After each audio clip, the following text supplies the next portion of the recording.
first I will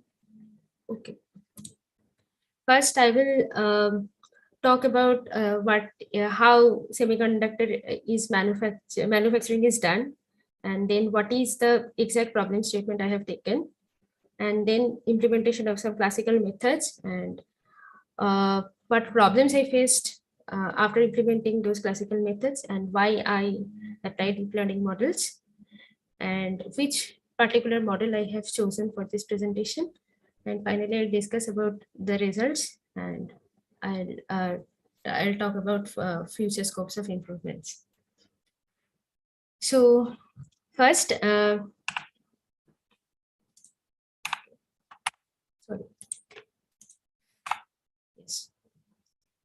So first, introduction to semiconductor manufacturing. Okay. So it is a very huge process. Like as we know that semiconductor is basically, like here we are considering about silicon dioxide, and there is a thin plate of silicon layers, and above which we need to form gates and drains and sources so that we can make a device out of it. Okay, like MOSFET, BJT, something like that. And those layers are formed by silicon dioxide. But what happened, like initially when semiconductor technology just invented, we were using bipolar junction transistors, that BJTs, and those were planar structures. But those planar structures were taking a huge place, like it was, and it was very difficult to scale down those things. And initially we have also seen that that IBM 5 MB memory device was huge, but nowadays we can get the memory device in our phone that is almost 128 GB or something like that. So that is how this entire semiconductor technology developed from that time to this time. And how this is developed? By the advent of MOSFETs. From 2D planar structure, it became 3D structure. Okay, like those gates and sources were are now like this, and make it 3D and visualize it accordingly. Okay, so that is why the lithography is coming in place, because see, there is a semiconductor silicon layer, and above on top of it we have deposited silicon dioxide.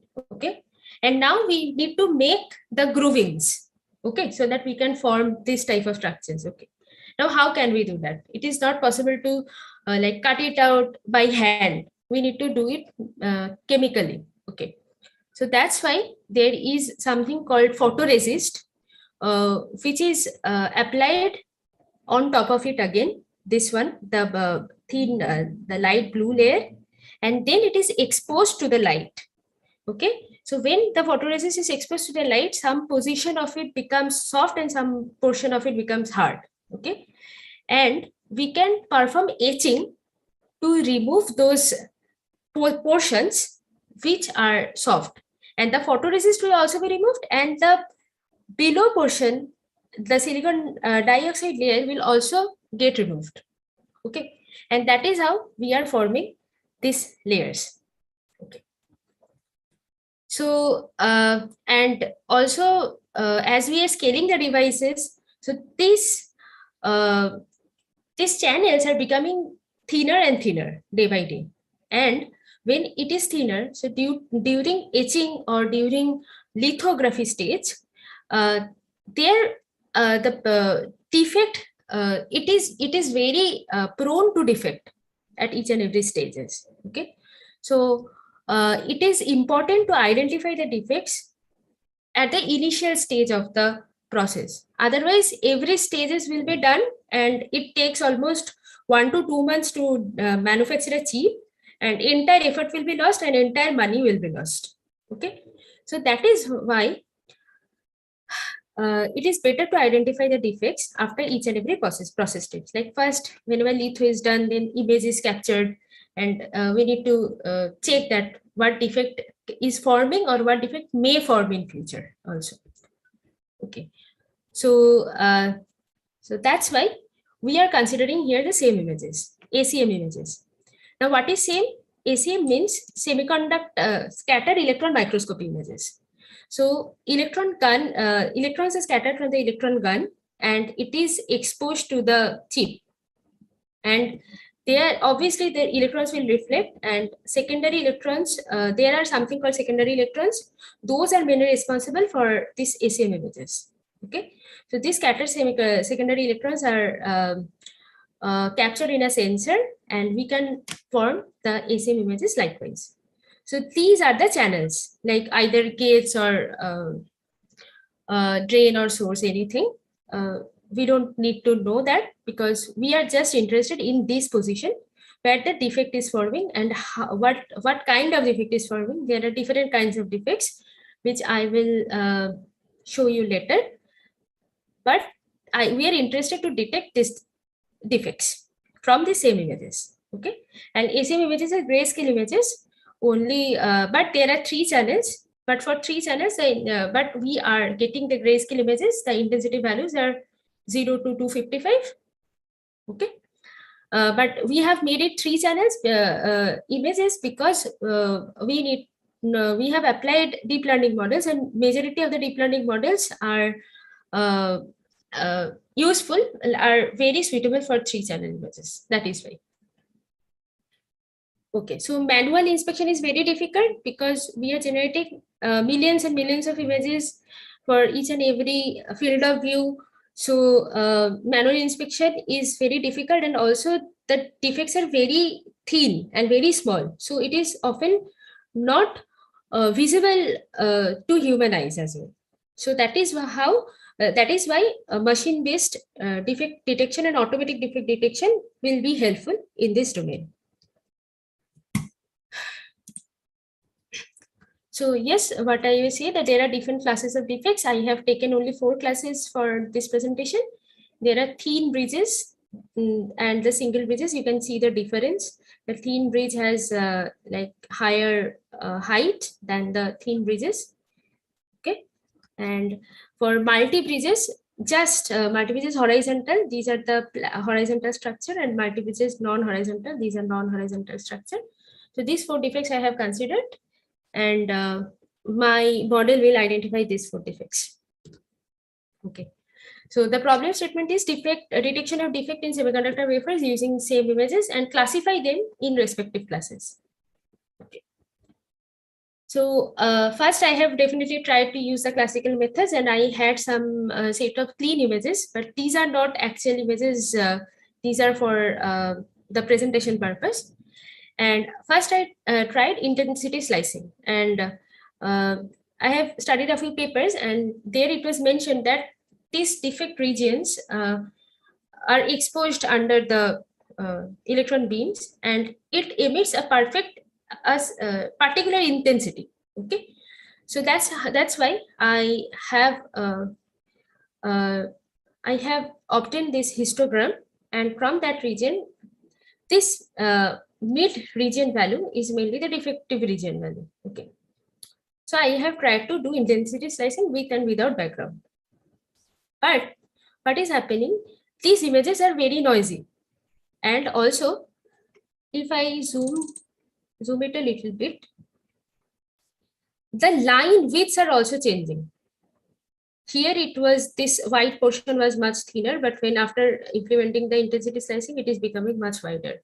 So this is not acceptable in our case.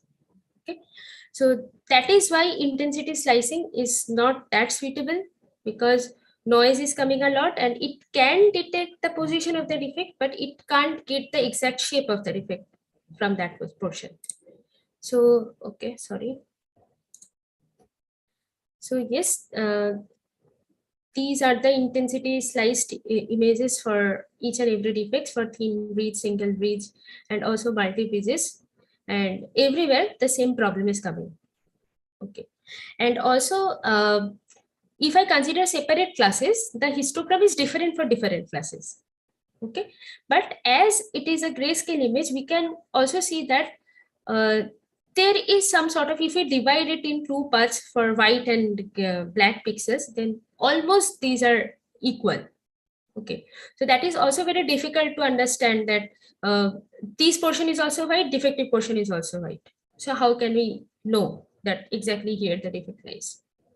So that is how why this method was not suitable, and also for different regions, the different images, the range is different.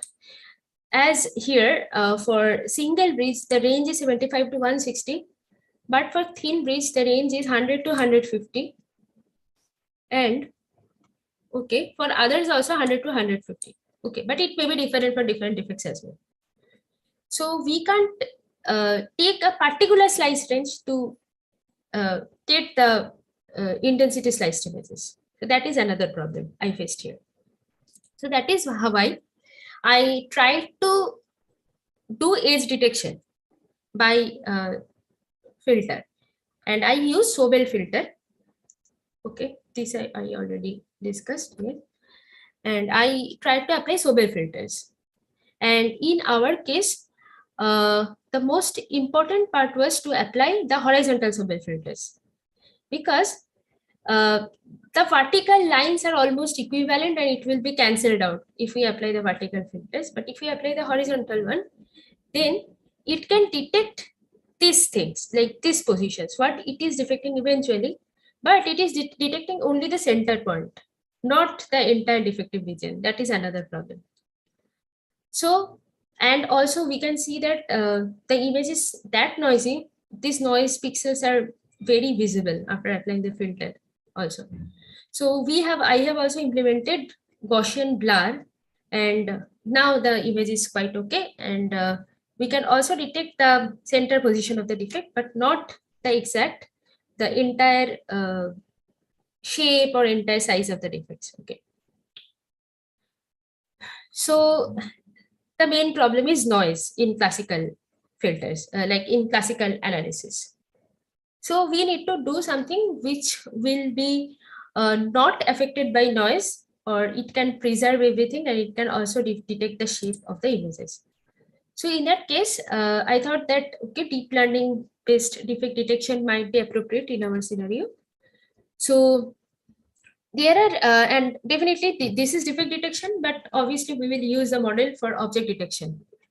So for object detection, there are many architectures available, and those are state of the art architectures, like starting from ImageNet, also ImageNet, AlexNet, VGGNet, RCNN, also like Prasun and Arpan has, or Arpan's group has discussed this a little bit in detail, but I'm not going to do that. And there are two types of object detection model. One is one stage object detection, and another is two stage object detection. Arpan also told that mask RCNN, these are two stage object detection model, and those models are really big because they leverage on a proposal network to find the objects, and then they fine tune on these proposals to output a final prediction. So that is why these models are very appropriate, but these are not fast at all. So in our computational capability, it was not possible to implement those models, but definitely one stage object detection model was quite faster, and it can make a fixed number of prediction on each and every grid. Okay, so that's why I have chosen one stage object detection model, and YOLO V5 is one of the latest state of the art architectures, and that is why I took it. And this is the architecture for YOLO V5. The YOLO V5 almost resembles YOLO V4, but there is a little bit difference, because YOLO V4 released in the dark net framework, which was written in C, but YOLO V5 is based on the PyTorch framework, and I have used this PyTorch framework for my implementation. And also YOLO V4 uses .config for configuration, and YOLO V5 use .yaml file for configuration. So, sorry. So this YOLO V5 has 5-6 architectures, okay? And it is starting from the micro architecture, then small architecture, and then big architectures like that. So I have taken YOLO V5S, like small architecture for my implementation, and this is the total architecture map for YOLO V5S model. And yes, first I had clean data set, and only this was 480 cross 480 images, and there is a single defect in between. Okay, not more than 2 defects, and mostly these images are clean, not exactly clean. Definitely there are noises, but compared to other images, these images are clean images. So these models are trained to classify 4 classes, and the performance measure was quite good because it is thin rich and it is almost predicting the image classification with the appropriate bounding box with 96% confidence. This is one example, and there are a few examples as well. And this is the performance measure. So training box loss and training object loss and classification loss, everything is decreasing. And I could train the model till 100 classes because it almost took three hours of time to train 100 classes. And I trained it in Google Colab, so it was not like for training 5,000 epochs or something more than that. I had to run the model for 7 to 8 hours, which was not possible for me. So that's why I implemented the model using 100 epochs, and the batch size was 16 because that was the ideal batch size mentioned in a few places for object detection. And the model is almost good, we can say, and but the validation loss is a little bit lesser than the training loss. Yes, there is a reason, because YOLO V5 does augmentation in its own way. And there is a module inside that module which does different augmentation, and the validation is also one part of that object augmentation dataset. So that is why the validation losses are coming lower. And now what I got those images, but I got also another 8 images which were very noisy, and the dimension was 2048 plus 2048. This is a huge dimension and very big image, and the defect portions were very small. Yeah, see here, this is a big image, but only small defects were available here. Okay. So I tried to train the model using this entire bigger data sets, but it was not learning anything. And the loss was coming 0. Because it was not detecting, because there was only 8 images and I could not do anything. So I had to do something to get it done properly. So what I did, I had those weights from the previous models. I used those as my pretend weights in this network. And I did some augmentation before training. And what I did, I cropped these images in 480 cross 480 sets of images, and I generated almost 600 of new images out of it. And I implemented random cropping so that at least one defect will be present. So it will be more likely equivalent to the previous dataset which we had, but we can draw the inference in our new dataset. So by that idea, I retrained the model again with those augmented dataset of 600 images. Okay, and the final inference is done on the original big images. There is also one feature for YOLO V5 that we can train the model in a different dimension, and also we can draw the inference in a different for some different dimension images as well. So that is why what I did, and I could detect the defects. So the first task was to detect the defect, like that here is the defect, not to classify it, which kind of defect it is. So we can see here that it is missing some defects, like here it is missing a few things, here it is missing a few things, but almost it can detect 90% of the defective parts in the entire training. So we can see that if we can train the model for some more epochs, and if we can do some more hyperparameter tuning, then I think we can almost get the perfect results and perfect identification of defects from these images. So this is also the performance measures. And I could train this model only for 200 epochs because I use some validation objects, and also those validation images were my augmented images.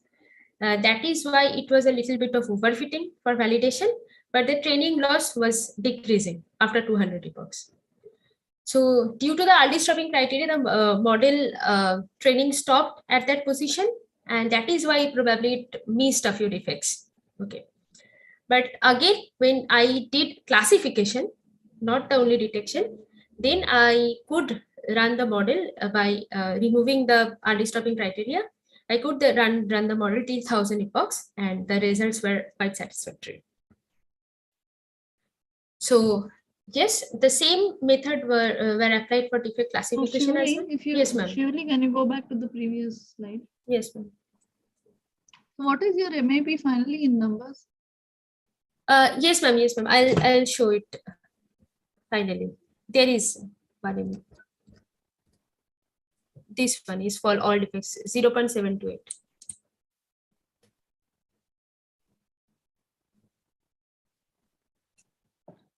Okay, this is just sort of acceptable, right? I mean, yes, ma'am. This is for validation, not very good, but this is for validation MAP. Okay.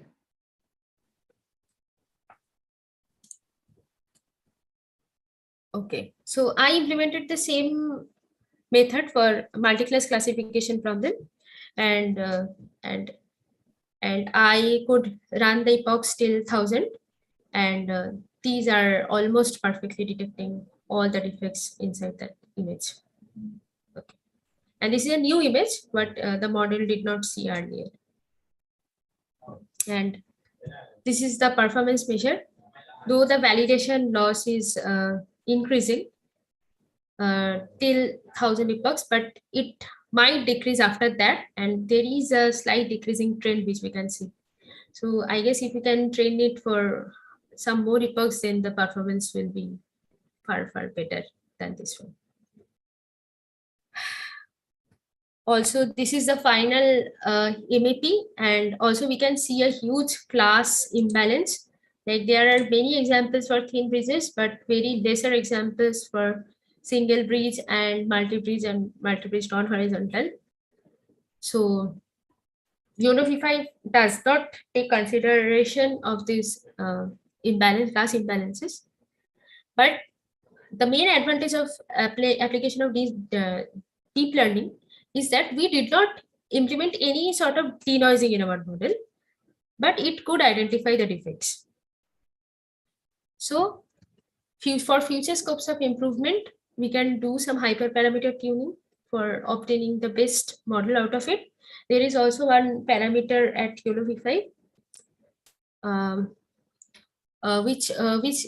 which uses a genetic algorithm, and it can find the best hyperparameter out of it. And also we can improve the accuracy by training model for more epochs. Definitely, we can increase the number of instances per class of defects by augmenting the dataset more and more. And also in RetinaNet, that is another object detection algorithm generated by Facebook. There is one concept called focal loss function, which takes care of that class imbalance problem. We can also implement that in our model. And also finally, we can try using deep learning methods for denoising, and we can check that if it is affecting our performance or not, if it can make better of our performance. So now I will show the YOLO V5 implementation. I cloned the GitHub repository, and I made a few changes inside the model to get it done. And this is initially I had to use the COCO dataset and COCO pre-trained weights. Otherwise, it would have taken a lot more time for convergence. So in that datasets, I have changed the number of classes and also the names, because in COCO datasets there were 80 classes, but in our case I only had to find the 4 classes, like 4 different classes. And also, like, I had to change the final fully connected layer from 80 to 4. Sorry. Which I had to, in this YOLO V5 based model YML, I had to do that. And also for the final performances, these were the implementations. And I am showing the final result. Yeah, this is the graph which I have added in my report. And also, where is the training? Okay, this should be here.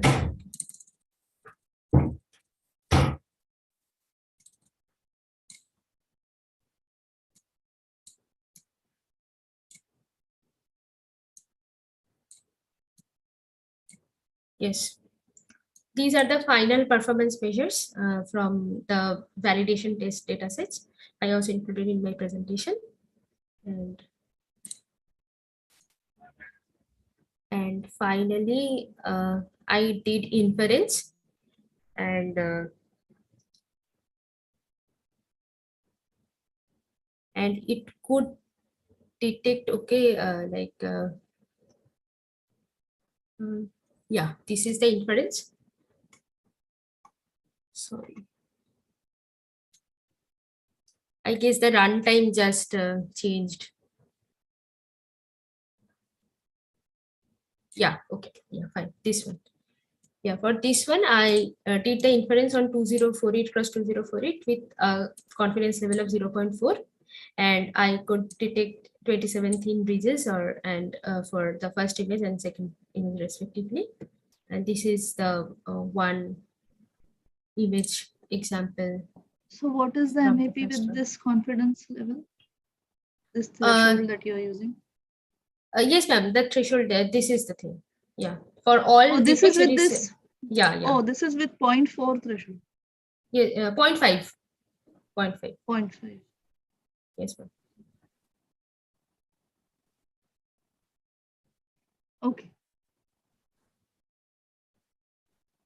Thank you. If you have any question, you can ask me. Yes, if anybody in the audience has a question, they can ask. I have already asked mine before.